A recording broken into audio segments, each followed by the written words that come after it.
Hello students, crash courses में आपका स्वागत है। इस वीडियो में ऑर्गेनिज्म एंड पॉपुलेशंस के नीट में पूछे गए लेटेस्ट क्वेश्चंस को डिस्कस करेंगे। 2016 से 2020 के बीच टोटल पूछे गए हैं 19 क्वेश्चंस, तो काफ़ी वेटेज है इस चैप्टर का। Now first question is which of the following is not N attribute of a population. इनमें से कौन सा पॉपुलेशन का एट्रीब्यूट नहीं है, यानी पॉपुलेशन की विशेषता नहीं है। फर्स्ट है सेक्स रेशियो, सेकेंड है नेटिलिटी, थर्ड मोर्टेलिटी या फिर फोर्थ स्पेसीज इंटरेक्शन। तो बात करें फर्स्ट सेक्स रेशियो, तो ये एक पॉपुलेशन का एट्रीब्यूट है। नेटिलिटी यानी बर्थ रेट, ये भी पॉपुलेशन का एट्रीब्यूट है।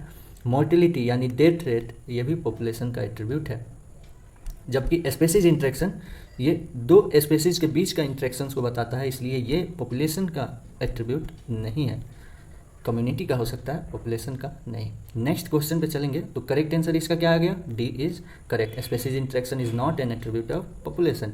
Now next question is carnivorous animals Lions and leopards occupy the same niche, but lions predate mostly larger animals and leopards take a smaller one. This mechanism of competition is referred to as. इस type के competition को हम क्या कहते हैं? तो जैसे कि कार्निवोरस एनिमल्स हैं लायंस एंड लेपर्ड्स, तो इनके पास जो रिसोर्सेज थे उसको इन्होंने आपस में बांट लिया कि लायंस किसको खाएगा, लार्जर एनिमल्स को, और लेपर्ड्स किसको खाएंगे, स्मॉलर एनिमल्स को। तो इस मैकेनिज्म को हम क्या बोलते हैं? Resource partitioning. तो करेक्ट आंसर क्या होगा? C is correct. Next question, between which among the following the relationship is not an example of commensalism. हमें चार ऑप्शंस दिए गए हैं, बताना है कि इनमें से कौन सा कॉमनसेलिज्म का एग्जाम्पल नहीं है। बात करें कॉमनसेलिज्म की, तो ये किस टाइप का इंट्रैक्शन होता है? Plus zero interaction. मतलब क्या है कि इसमें एक स्पेसीज को तो बेनिफिट पहुंचेगा, जबकि दूसरे स्पेसीज को ना कोई बेनिफिट्स होगा ना कोई नुकसान होगा। तो बात करें फर्स्ट ऑप्शन की, orchid and the tree on which it grows. तो ऑर्किड क्या है? एपीफाइट्स है। ये जनरली मैंगो ट्री के ब्रांचेस पे ग्रो करता है। तो इसमें क्या हो गया? ऑर्किड को तो बेनिफिट मिला, तो ये हो गया प्लस, और जबकि ट्री को ना ही कोई बेनिफिट हुआ ना ही कोई नुकसान हुआ, तो जीरो। तो ये प्लस जीरो इंटरेक्शन है, तो ये भी क्या हो गया? कॉमनसेलिज्म का एग्जाम्पल है। बात करें second, cattle एग्रेट bird and grazing cattle. तो इसमें क्या होता है कि अगर कैटल ग्रेज कर रही हैं तो उनके पीछे पीछे ये बर्ड रहती है, और क्या होता है कि कैटल के ग्रेजिंग के चलते और उनके चलने के चलते घास पे क्या होता है कि जो इंसेक्ट्स होते हैं वो ज़मीन से बाहर आने लगते हैं, तो उनको ये बर्ड खा जाती है।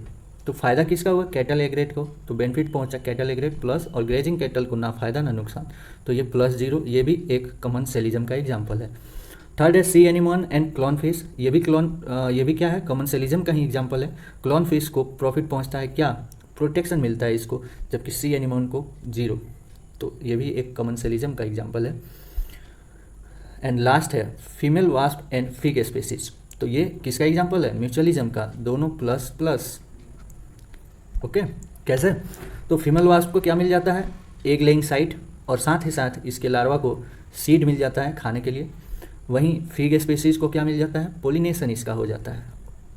तो ये प्लस प्लस इंटरेक्शन है, म्यूचुअलिज्म का एग्जाम्पल है ये कॉमनसेलिज्म का एग्जाम्पल नहीं है। तो करेक्ट आंसर क्या हो गया? डी। नेक्स्ट क्वेश्चन पे चलेंगे। नेक्स्ट क्वेश्चन इज निश क्या होता है आपको बताना है। तो जैसे कोई भी स्पेसीज या ऑर्गेनिज्म है, तो वो जिस हैबिटेट में रह रहा है, किसी भी हैबिटेट में रह रहा है, तो उस हैबिटेट में उसका फंक्शनल रोल क्या है, उसी को हम निश कहते हैं। तो निश क्या है? The functional role played by the organism where it lives. तो करेक्ट आंसर क्या हो गया? D is correct. Next question पे चलेंगे। न्यूमेटोफोर्स अकर इन। न्यूमेटोफोर्स हमें बताना है कि किस में पाए जाते हैं। तो न्यूमेटोफोर्स जैसे कि राइजोफोरा में पाए जाते हैं, तो ये halophytes, free floating hydrophytes, carnivorous plants या फिर सबमर्ज्ड हाइड्रोफाइट्स। तो न्यूमेटोफोर्स पाए जाते हैं हेलोफाइट्स में। हेलोफाइट्स क्या होता है? वैसे प्लांट जो कि पाए जाते हैं मार्सी एरियाज़ में, दलदली इलाकों में, मार्सी एरियाज़ में। तो वहाँ क्या पाया जाता है? वाटर लॉक सॉइल पाया जाता है, तो वहाँ पाए जाएंगे न्यूमेटोफोर्स। न्यूमेटोफोर्स आपको पता ही होगा, जो एंटी ग्रेविटी रूट क्या होती हैं, बाहर निकल आती हैं ऐसे। इन्हें हम ब्रीदिंग रूट भी कहते हैं या रेस्पिरेटरी रूट्स। तो करेक्ट आंसर क्या होगा? ये, that is halophytes. Next question पे चलेंगे। Next question is natality refers to death rate, birth rate, number of individuals leaving the habitat, number of individuals entering a habitat. तो correct answer क्या होगा? Natality हम किसे कहते हैं? बर्थ रेट को। डेथ रेट को क्या कहते हैं? Mortality, mortality. और बर्थ रेट को नेटेलिटी। साथ ही number of individuals leaving the habitat, तो इसे हम क्या कहेंगे? Immigration. And number of individual entering a habitat, immigration. तो करेक्ट आंसर क्या हो गया? बी। नेक्स्ट क्वेश्चन पे चलेंगे। Which one of the flowing plants shows a very close relationship with a species of moth where none of the two can complete its life cycle without the other। तो हमें इनमें से उस plant का नाम बताना है जो कि बहुत ही क्लोज रिलेशनशिप शो करता है मॉथ के एक स्पेसीज के साथ, जहाँ की दोनों एक दूसरे के बगैर अपना लाइफ साइकिल कंप्लीट नहीं कर सकते। तो इसका करेक्ट आंसर होगा B, that is yucca plant. क्या होता है कि यक्का और pronuba moth, yucca plant and pronuba moth के बीच पाया जाता है किस टाइप का? प्रोनुबा मॉथ के बीच पाया जाता है किस टाइप का इंटरेक्शन? ऑब्लिगेट म्यूचुअलिज्म पाया जाता है, ऑब्लिगेट म्यूचुअलिज्म। तो मतलब क्या है कि क्यों ऑब्लिगेट बोला गया? क्योंकि जो यक्का प्लांट है इसका ओनली पोलिनेटर कौन है? मॉथ है। और जो प्रोन्यूबा मॉथ है, ओके, जो प्रोन्यूबा मॉथ है इसके जो कैटरपिलर लार्वा होते हैं वो सिर्फ और सिर्फ क्या ईट करते हैं? क्या खाते हैं? यक्का सीड को खाते हैं, यक्का के डेवलपिंग सीड्स को खाते हैं। तो ये एक ऑब्लिगेट रिलेशनशिप है। तो करेक्ट आंसर क्या हो गया? बी। नेक्स्ट क्वेश्चन पे चलेंगे। नेक्स्ट क्वेश्चन इज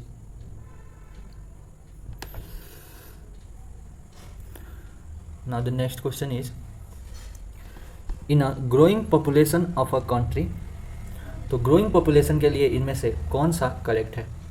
तो जैसा कि हम जानते हैं ग्रोइंग पॉपुलेशन में क्या होता है? प्री रिप्रोडक्टिव इंडिविजुअल्स ज़्यादा होते हैं रिप्रोडक्टिव इंडिविजुअल से। ग्राफ हमें कुछ ऐसा मिलता है ग्रोइंग पॉपुलेशन का कि प्री रिप्रोडक्टिव जो होंगे, ओके, वो ज़्यादा होंगे किससे? रिप्रोडक्टिव से,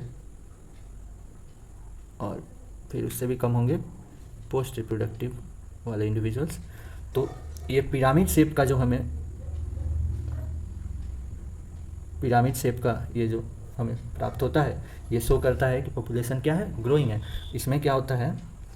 ये नीचे वाले जो हैं प्री रिप्रोडक्टिव, ये ज़्यादा होते हैं रिप्रोडक्टिव इंडिविजुअल से। तो इनमें से करेक्ट ऑप्शन क्या होगा? फर्स्ट रीड करते हैं, pre reproductive individuals are more than the reproductive individuals. जी हाँ, ये करेक्ट है। इसमें क्या होगा? पॉपुलेशन ग्रो करेगा।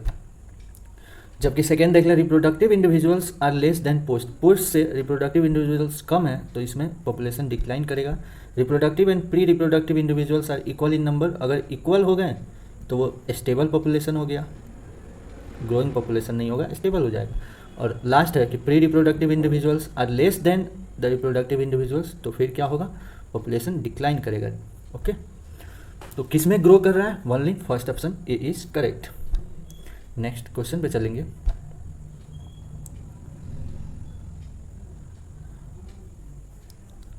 Which one of the flowing population interactions is widely used in medical science for the production of antibiotics? तो इनमें से कौन सा इंट्रैक्शन एंटीबायोटिक्स के प्रोडक्शन में वाइडली यूज किया जाता है?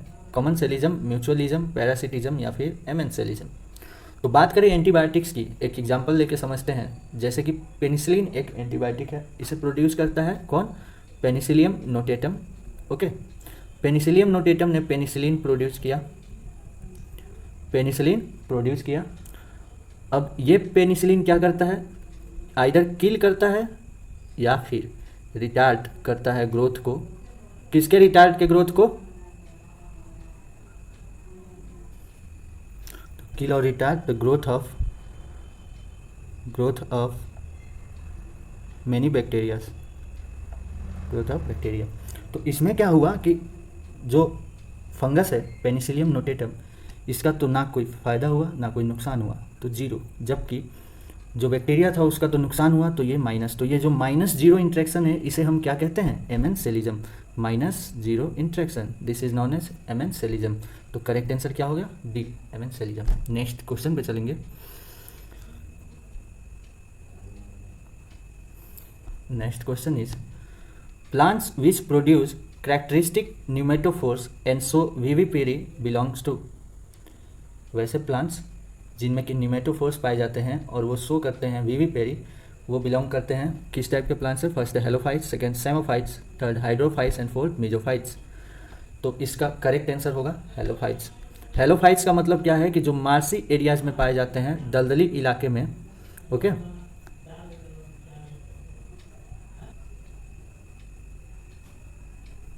सो स्टूडेंट्स, वैसे प्लांट्स जो कि मार्सी एरियाज में पाए जाते हैं तो उन्हें हम हेलोफाइट्स कहते हैं। अब निमेटोफोर्स और विविपेरी हेलोफाइट्स में पाए जाते हैं, जैसे कि राइजोफोरा। इनमें क्या होता है, मार्सी एरियाज में रहने वाले प्लांट्स में जो रूट होता है वो एंटी ग्रेविटी ऊपर की तरफ निकलता है सॉइल में से, जिसे हम ब्रीडिंग रूट या फिर रेस्पिरेटरी रूट भी कहते हैं। और ये विविपेरी क्यों शो करते हैं? क्योंकि इनमें जो सीड डेवलप होता है उसे ये नीचे ड्रॉप ना करके इनका सीड जर्मिनेशन प्लांट में ही होता है, तो इसलिए ये विविपेरी शो करते हैं। करेक्ट आंसर हो गया A, halophytes. Next question is presence of plants arranged into well defined vertical layers depending on their height can be seen best in। तो आपको ये जो वर्टिकल डिस्ट्रीब्यूशन होता है प्लांट्स का, वो किस में अच्छे तरीके से पाया जाता है? फर्स्ट है tropical rain forest, second grassland, third temperate forest या फिर फोर्थ ट्रॉपिकल सवाना। तो जो वर्टिकल डिस्ट्रीब्यूशन है प्लांट का वो पाया जाता है किस में? ट्रॉपिकल रेन फॉरेस्ट में अच्छे से पाया जाता है। ठीक है, क्या होता है इसमें कि हर्ब्स हो गए, फिर श्रब्स हो गए, फिर क्या होते हैं स्मॉल ट्रीज, फिर लार्ज मिडिल साइज ट्रीज और फिर लार्जर ट्रीज। तो ये एक वर्टिकल डिस्ट्रीब्यूशन है जो कि काफ़ी अच्छे तरह से पाया जाता है ट्रॉपिकल रेन फॉरेस्ट में, क्योंकि वहाँ स्पेसीज डाइवर्सिटी भी तो ज़्यादा है, maximum species diversity. Next question पे चलेंगे। Asymptote in a logistic growth curve is obtained when. तो लॉजिस्टिक ग्रोथ कर्व में एसिम्पटोट फेज कब ऑब्टेन्ड होता है? एसिम्पटोट जिसे हम स्टेशनरी फेज भी कहते हैं, स्टेशनरी फेज। ओके, तो ये कब ऑब्टेन्ड होगा? जब क्या होगा? जब पॉपुलेशन डेंसिटी किसके इक्वल हो जाएगा? कैरिंग कैपेसिटी के। कैरिंग कैपेसिटी यानी के इक्वल हो जाएगा पॉपुलेशन डेंसिटी एन के। तो ये स्टेशनरी फेज देखा जाता है। तो करेक्ट ऑप्शन हो गया A, that is K is equals to N. Next question पे चलेंगे।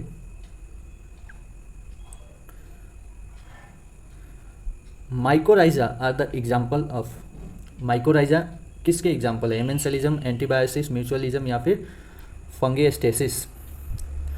तो माइकोराइजा की बात करें तो माइकोराइजा होता है किनके के बीच में? फंगस और फंगस के बीच में, and roots of higher plants, roots of higher plants,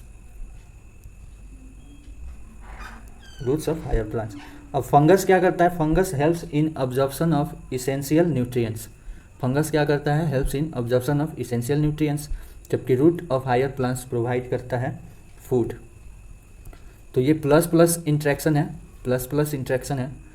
तो ये किसका एग्जाम्पल होगा? सी का, म्यूचुअलिज्म का।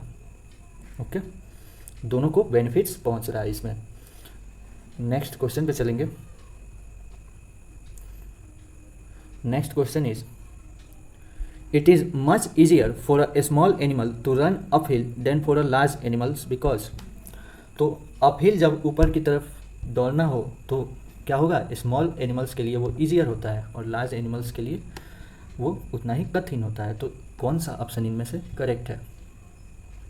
तो बात करें स्मॉलर एनिमल्स में क्या होता है कि मेटाबॉलिक रेट हायर होता है, हायर मेटाबॉलिक रेट पाया जाता है। तो मेटाबॉलिक रेट जब ज़्यादा होगा तो उतना ही ज़्यादा ये एक्टिव होंगे। ओके, तो हायर मेटाबॉलिक रेट के चलते ज़्यादा एक्टिव होने के कारण ये इजीली और फास्टली रन कर पाते हैं अपहिल पे लार्जर एनिमल्स के कंपेयर में। करेक्ट आंसर क्या होगा? D, that is smaller animals have a higher metabolic rate. Next question पे चलेंगे। Which of the following is correct for r selected species. R selected species के लिए इनमें से कौन सा करेक्ट है? तो बात करें फर्स्ट है large number of progeny with small size. ऐसे चारों ऑप्शन हैं, आप अपना आंसर नोट डाउन करें। बात करें आर सेलेक्टेड स्पीसीज की, तो इनका सर्वाइवल किस पे डिपेंड होता है? Their survivals depends on their ability to produce large number of offsprings rather than on their ability to compete. तो इनका सर्वाइवल डिपेंड ही इसी बात पे होता है कि ये ऑफ स्प्रिंग्स ज़्यादा से ज़्यादा प्रोड्यूस करें। तो ये क्या करते हैं? ज़्यादा से ज़्यादा प्रोजनी को प्रोड्यूस करते हैं, और उनका साइज़ क्या होता है प्रोजनी का? छोटे छोटे साइज़ के होंगे, तभी तो ज़्यादा प्रोड्यूस कर पाएंगे। तो large number of progeny with small size. Correct answer is a. Next question, if plus sign is assigned to beneficial interaction, minus sign is detrimental, and zero sign to neutral interaction, then the population interaction represented by plus minus refers to। तो हमें उस population interactions को इनमें से बताना है जो कि प्लस माइनस होता है। मतलब क्या है कि एक को तो बेनिफिट पहुंचा और दूसरे को नुकसान। तो इस टाइप के ये plus minus generally plus minus interaction दो में जनरली पाए जाते हैं, एक तो पैरासिटिज्म और दूसरा प्रीडेशन में। तो इनमें कौन ऑप्शन दिया हुआ है? पैरासिटिज्म दिया हुआ है, तो करेक्ट हो जाएगा।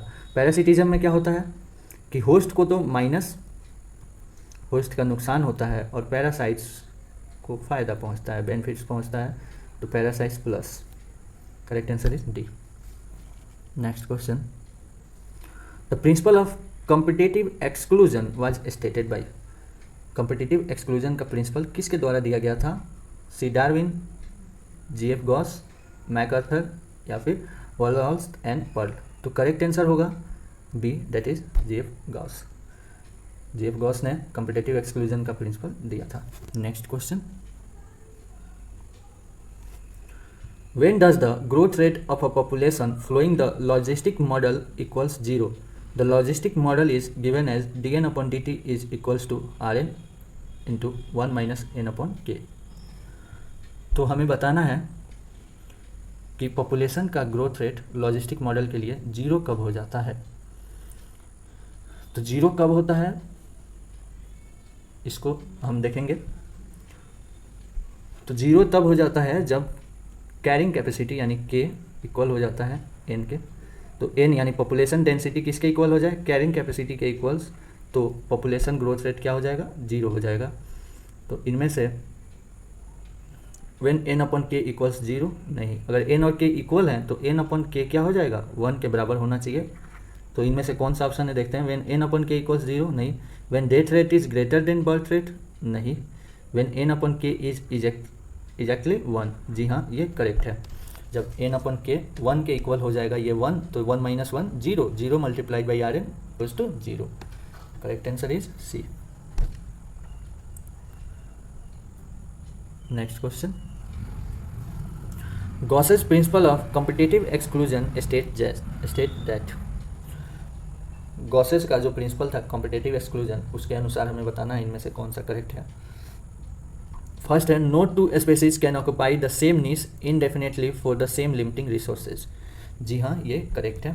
गॉसेस के प्रिंसिपल्स के अनुसार क्या था कि दो स्पेसीज अगर सेम नीश में पाए जा रहे हैं तो, और अगर सेम लिमिटिंग रिसोर्सेज के लिए वो compete कर रहे हैं, तो क्या होगा? वो ज़्यादा समय के लिए एक ही नीश में नहीं रह पाएंगे। जो इन्फीरियर वन होगा उसको वहाँ से एलिमिनेट होना पड़ेगा। तो करेक्ट आंसर क्या हो गया? ए इज करेक्ट। नेक्स्ट क्वेश्चन पे चलेंगे। तो टोटल स्टूडेंट्स इतने ही क्वेश्चंस थे। मिलते हैं नेक्स्ट वीडियो में। अगर ये वीडियो आपको पसंद आया हो तो लाइक करें, शेयर करें, और अभी तक सब्सक्राइब नहीं किया है तो प्लीज़ सब्सक्राइब कर लें। Thank you for watching.